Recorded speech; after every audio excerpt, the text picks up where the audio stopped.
preparing this speech, okay, I'm old-fashioned. I'm going to use my paper, my book. No tabs for me, sorry. And when I was preparing this speech, the first mistake I made was scripting it. Now, I had TEDxIfe live, and then I scripted it. I'm thinking, oh, it's TEDx, and I have all these serious points. I have to talk like a professional. And I wasn't feeling it. I wasn't enjoying myself. And I realized 30 minutes to the actual event that, girl, you need to fling this and be you. So that's what I did this morning. So I learned from that, although I've made the mistake twice, but I think I won't make it a third time. So if I get maybe TEDx next year or some other event, I do believe that I won't make the mistake of, trying to be somebody that I'm not. While talking about mistakes that I've made, I could mention a couple. There's this hair mistake that I make. Every time I have an event coming up, I try to, every woman wants to look amazing, right? And talking to Mr. Manisha and Boye today, Boye says I look like TEDx. So basically, I am TEDx this morning. It's black and it's red and it's white. That's TEDx. So this is me. And so the hair mistake, I always try to make an extremely amazing hair, and it never works. It always turns out really bad. I've done it twice. So I've learned, when you have a show, make hair that you're used to. The same thing goes for outfits and all. So I've learned I've made those mistakes about 2 times. And I get so frustrated on the morning. I've learned now, I shouldn't do that anymore. But then, while talking about this, I would like you to meet some friends of mine. Captain Edward Smith. He was the captain of the Titanic, that really massive ocean liner that sank, killing 1,517 people on her first voyage. What was Captain Smith's biggest mistake? He ignored warnings of icebergs in their path. The manufacturer's biggest mistake?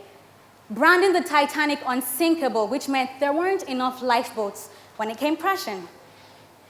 I'd like you to meet some other friends of mine. I don't know their name, so I'm going to call him Cranky Daddy Gruff and Cranky Mommy Gruff. It works. Well, here's what happened. Mommy Gruff has a fetish for the lottery. She wanted to be a millionaire. So every week, she got the little lottery card, she'll scratch and get all the numbers. And then the week she actually got all the numbers to win the lottery, guess what Cranky Daddy Gruff did? Yeah, he threw that ticket out. That's why we don't know their name. They never won the lottery. What was his biggest mistake? I'd say an excessive amount of impatience. What was her biggest mistake? Putting her one chance to be a millionaire in the hands of her cranky husband. I'd like you to meet another friend of mine. It's a company called Decca Records. They made what is considered the biggest mistake in the history of music. After listening to the band perform 15 songs in less than 1 hour, our dear friends decided that the band, the Beatles, could not make it. And they said, and I quote, "The Beatles have no future in entertainment." Well, you and I both know that they were wrong. Not only did the Beatles become the biggest and the most iconic band from that age, they also went on to win 10 Grammy Awards and sold 600 million records. Yeah, I'll say that again, 600 million records. So, what was their mistake? If you're like me, you've learned at a really young age that you should learn from your mistakes. I was 4, and I had it in my head that I could do whatever I wanted. Technically, I am the last one. Technically, not the last one, second. So, I was young, and my sister had homework, and I wanted to draw. Not like I had started school or anything. So I go, "I want a sheet of paper." And she goes, "No." And my mother chose that particular moment to serve me lunch, eba and okra, with stew in the middle. So here's what I did. I took my 2 fat, chubby baby hands, put them inside the stew, mixed it all together, and put it on her homework book. Yeah, if I can't get what I want, then you can't get what you want, right? Bad idea, big mistake. I got a good spanking and no lunch. I learned quickly from that one. I'll talk about another mistake I made around that time. I wanted to go play at my friend's house. Mom said no. So I thought, I'm smarter than this woman. So after school someday, I followed my friend home. I don't know how she found out. My mother is really perceptive. But she came to that person's house, and I had to hide behind the chair. It didn't work out. I got a good spanking again. My mother knew how to use her hands really well. But let's fast forward a bit. Let's go past primary school, past secondary school. Let's come all the way to choosing a career. And I call this the medicine mistake for me. Everybody in my house is medically oriented, and I felt I should be too. So I wanted to study medicine. And then I did the whole process. I didn't get medicine, got biochemistry, came in to study biochemistry. That didn't work out for me. 2 years. 2 years after I was smart enough to know that this is not working. So I left. My first mistake was waiting 2 years before I became smarter.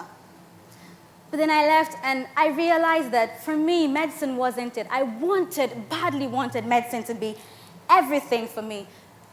But I became smart, and I realized this isn't it, and I changed. Now, one of the most significant things that has happened to me in that time is that I started a talk show. Now, when I was putting together the first edition of the Ore Ajewole Show, I mean, it was smooth. Everything seemed perfect. I had all this support. And I was getting ready for the second edition, and I told myself, I'm not going to make the mistakes I made during the first one. Guess what I did? I didn't make any of those mistakes, but I made a whole load of new ones. Why? I was paying too much attention to the mistakes I made. So what am I really saying? The mistakes you make in life, they have the tendency to either make you or break you. It's high time that we all realize, at the risk of sounding like a motivational speaker, it is high time we realize that the life you lead is yours. And if you don't learn from your mistakes, you keep doing them. How does all of this, all the stories, how does it really relate to solving X? I'll tell you how. I gave 4 examples of monumental mistakes, including my ever mistake. It's on the list of the world's greatest mistakes. Check, you'll see it. So, and these people, some of them, Captain Smith didn't have a chance to learn. He didn't have a chance to do it over. He died from his mistake. But as far as you haven't made a mistake that has cost you your life, you have something to live for. So I will say that, for me, solving X it means different things to different individuals. To some people, X could be a quadratic equation or a technological problem. To some people, it's a humanistic challenge. To some people, it's Nigeria. For me, X is the individual. X is you. If you're going to solve X, you have to learn how to rise up from your mistakes. If you are too busy picking yourself up off the floor because you keep doing the same thing over and over, you keep dating the wrong guy, you keep crash reading for exams, like I know some of y'all are doing, and then you say, they gave me EO.